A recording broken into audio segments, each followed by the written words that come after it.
Goeienaand, good evening, fellow South Africans and citizens of the world. And you know what I love about this channel is I get so many emails from people with such good information. And, obviously providing information about things that the mainstream media are not talking about. Well, I had an email from Johnny. And he says, well, this is his nom de plume. Nom de plume is where he uses another name. And he says, I want to stay anonymous for professional reasons and because we have to be very careful about what we say about the coronavirus and or related issues. Yeah, that's because the ANC government is censoring any discussion on this really bad issue. And that's the worst possible thing they can do. But they're covering their own tracks because they are so incompetent. And just for those who don't know, I live in Australia. I don't live in South Africa. So I'm not beholden to what the rest of the media in South Africa are. This is where you get the real news. Anyway, Johnny says, I will also share some graphs with you in due course, which I'm updating on a daily basis. I'm an engineer, so therefore like my graphs and figures because they tell me a lot instantly. Many thanks for all your advice, which I followed as far as my prepping is concerned. Before I get to the subject of this email herewith, just a brief, let's say, an eyewitness report from Centurion today, 24th of March 2020. We went to the shop, Woolies, today, basically just to get a few nice to have, like a bit of sweeties, chocolates, Easter eggs, cool drink, etc. Basically just a few non-essentials. We drove past Dischem at Jean Crossing, and there were the row for prescriptions was very long since it started outside of Dischem. The shops were very busy and are still relatively well stocked for now.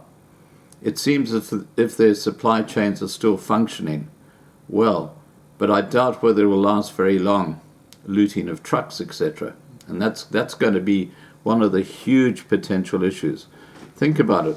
If you live in Gauteng or that area, for most of the supplies to get to the shops, they've got to come from places like Durban or Cape Town or wherever, and long strips of road, open road, absolutely waiting to be sabotaged or to be looted.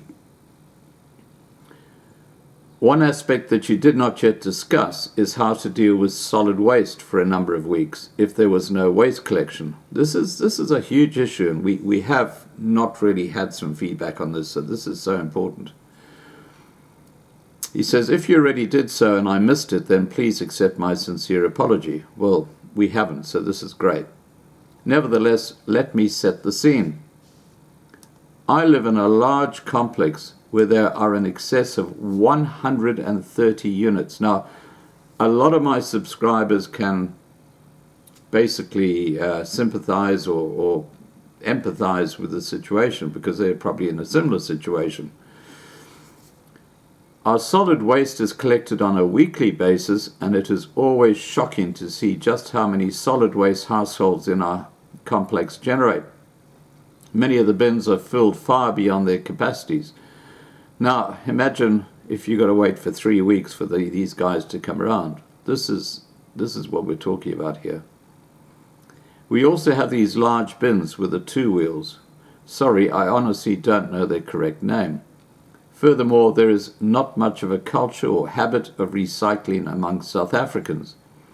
I do, however, clean everything that can be collected for recycling, which I put in a clear, transparent refuse bag in order for so-called pickers, those people who live off the solid waste disposal sites, at the solid waste sites, to immediately identify it as recyclables. In light of the above, I can just imagine what the situation is going to be in our complex after 3 weeks from today. I'm going to manage my household solid waste in the following way. So here we get to the pivotal point.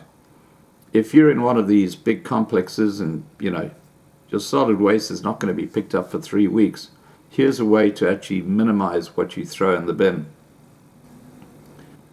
1.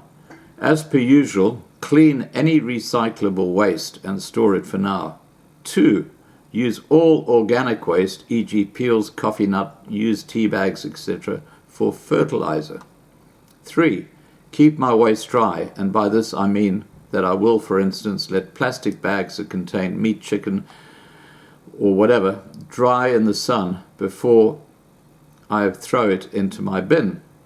If for some reason we don't have a waste collection after 3 weeks, then I can incinerate it in my fireplace. The dry waste will hopefully also not attract worms, flies, etc. 4. Clean all my 2-litre plastic milk and cool drink bottles and fill them with tap water, so I'll have some additional surplus water over and above what I already have. 5.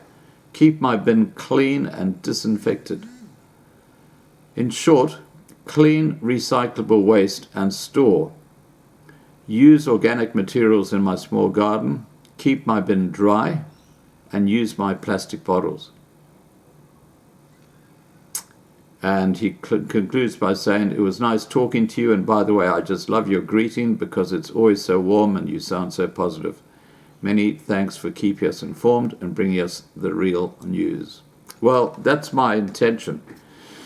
The ANC government have basically censored any discussion on the coronavirus. If you talk about it in social media, you could land behind bars for up to 6 months. I'm in the fortunate position where I'm not in South Africa, I'm in Australia, so you know where they can go and stick that idea. All right, guys, please remember to subscribe to be kept informed. Ring the bell for the updates. Please like this video, please share this video, and above all, please stay safe.